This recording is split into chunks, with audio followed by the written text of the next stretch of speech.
सभी साथियों को नमस्कार।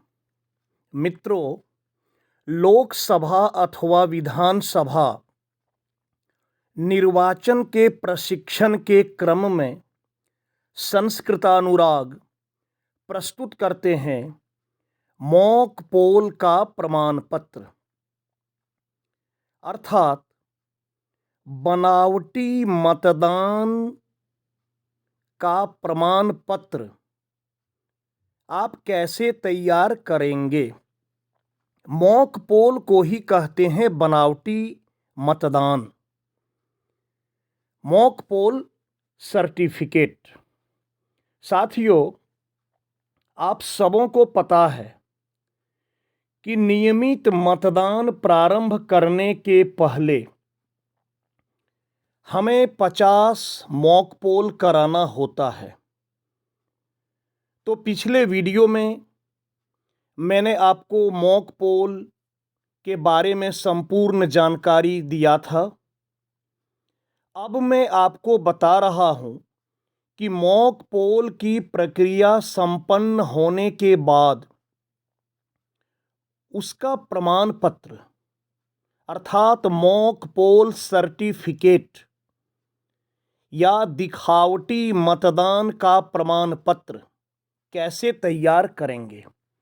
आइए इसे समझने का प्रयत्न करते हैं। देखिए, मॉक पोल या दिखावटी मतदान प्रमाण पत्र मैं प्रमाणित करता हूं कि भारत निर्वाचन आयोग के सभी निर्देशों का निष्ठापूर्वक पालन करते हुए मैं पीठासीन पदाधिकारी, यहाँ अपना नाम लिखेंगे।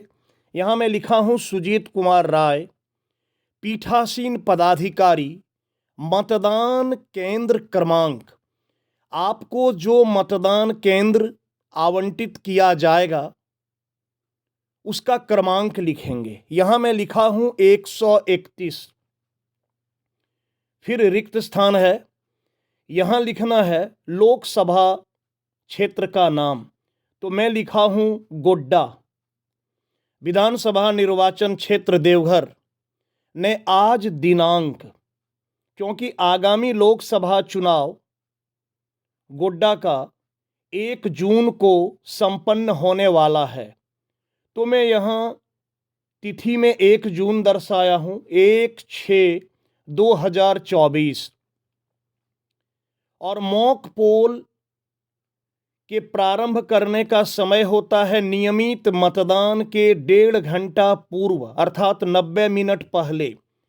तो यहाँ मैं मान लिया हूँ कि नियमित मतदान के प्रारंभ करने का समय 7 बजे है, तो उससे 1.5 घंटा पूर्व, इसलिए मैं यहाँ दर्शाया हूँ 5:30 5:30 बजे AM बजे मॉक पोल का संचालन किया। अब देखिए, CU क्रम संख्या, CU बोलते हैं कंट्रोल यूनिट, जो सबसे छोटा मशीन होता है। CU के पीछे मुद्रित रहेगा, प्रिंटेड रहेगा, छपा हुआ रहेगा। मैं यहाँ ऐसे ही कोई नंबर लिख दिया हूँ, उदाहरण के लिए BCU 330660। पुनः है BU क्रम संख्या, बैलेट यूनिट की क्रम संख्या। बैलेट यूनिट कहते हैं जिस पर मतदाता अपना मतदान करता है। यहाँ भी कोई अंक मैं लिख दिया हूँ BBU 220-440। पुनः दिया हुआ है VVPAT क्रम संख्या, यह भी VVPAT के पीछे मुद्रित रहता है। मैं लिख दिया हूँ VVT 110225। अब है नोटा सहित प्रत्येक अभ्यर्थी के लिए दिए गए वोटों की कुल संख्या। तो आपको पता होना चाहिए कि आपको मॉक पोल 50 कराना होता है, न्यूनतम, मिनिमम 50 मॉक पोल। 50 से अधिक आप करा सकते हैं, 51-52 करा सकते हैं, जिसमें नोटा भी है। नोटा को लेकर, नोटा को हमेशा एक उम्मीदवार समझना चाहिए। तो यहाँ वही है कि नोटा सहित कुल मॉक पोल जो हुआ, कितना हुआ, तो 50 लिख दिया।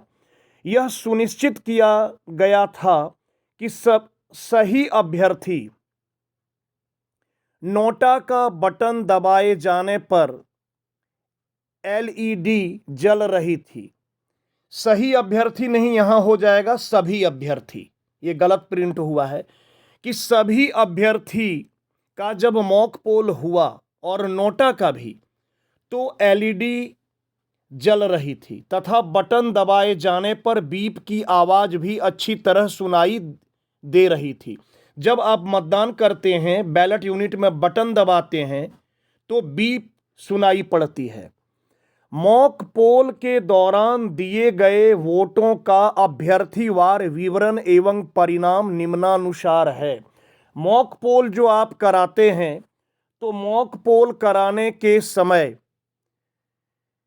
आपको ये ब्यौरा नोट भी करके रखना पड़ता है। तो देखिए यहाँ है सबसे पहले क्रम संख्या अर्थात सीरियल नंबर। उसके बाद अभ्यर्थी का नाम देखिए मैं लिख दिया हूं राम कुमार। मॉक पोल के दौरान डाले गए वोटों की संख्या, राम कुमार को, यहां चूंकि 3 ही कैंडिडेट दिखाया गया है, 2 कैंडिडेट और एक नोटा, तो आपको कुल 50 कराना है। तो यहां मैं दोनों कैंडिडेट को 20-20 और नोटा को 10 वोट दिखलाया हूं। तो राम कुमार को 20 वोट डलवाया। अब इस पर है अगले कॉलम में कि सीयू द्वारा दिखाई जा रही वोटों की संख्या, कंट्रोल यूनिट में कितना वोट दिखाया, तो 20। गणना की गई प्रिंटेड पेपर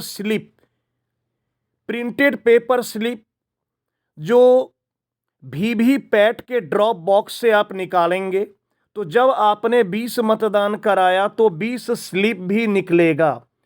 तो प्रिंटेड स्लिप की संख्या भी हो गई 20।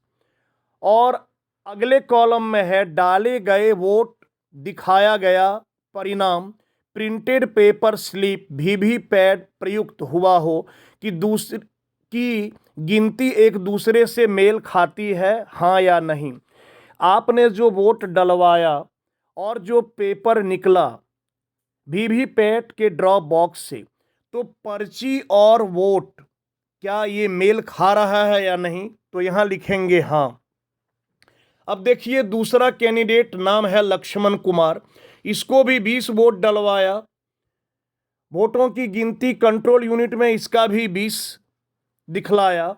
प्रिंटेड पेपर स्लिप भी 20 ही निकला और इसका भी मेल खाया, इसलिए हाँ लिखे। नोटा को मैंने 10 डलवाया था, 10 कंट्रोल यूनिट में शो किया, स्लिप भी 10 निकला और इसका भी मेल खाया, तो हाँ। अब कुल योग, तो कुल वोट हो गया 50, सीयू में दिखाया टोटल 50, प्रिंटेड पेपर निकला 50। ये आंकड़ा आपको देना पड़ता है। तो यहां मैंने 50 को 3 भाग में डिवाइड करके दिखा दिया। मान लेते हैं कि टोटल कैंडिडेट यदि 10 है या 15 है, तो 15 है तो 15 और एक नोटा 16। तो आप 50 को 16 से भाग दे देंगे और जो संख्या आएगी उस हिसाब से भी आप करा सकते हैं। ध्यान रहे प्रत्येक कैंडिडेट को मिनिमम 1 वोट डलवाना अनिवार्य है। न्यूनतम 1 वोट मॉक पोल के दौरान जरूर पड़ना चाहिए और उसमें नोटा छूटना नहीं चाहिए। नोटा को भी हमेशा आप कैंडिडेट की तरह गिनती करेंगे। आगे बढ़ते हैं। मॉक पोल के पश्चात मैंने सावधानी से ईवीएम की मेमोरी साफ कर दी है। चुनाव के प्रशिक्षण के इसके पहले वीडियो में मैं बताया हूं कि मॉक पोल के बाद सीआरसी करना होता है, क्लोज, रिजल्ट और क्लियर।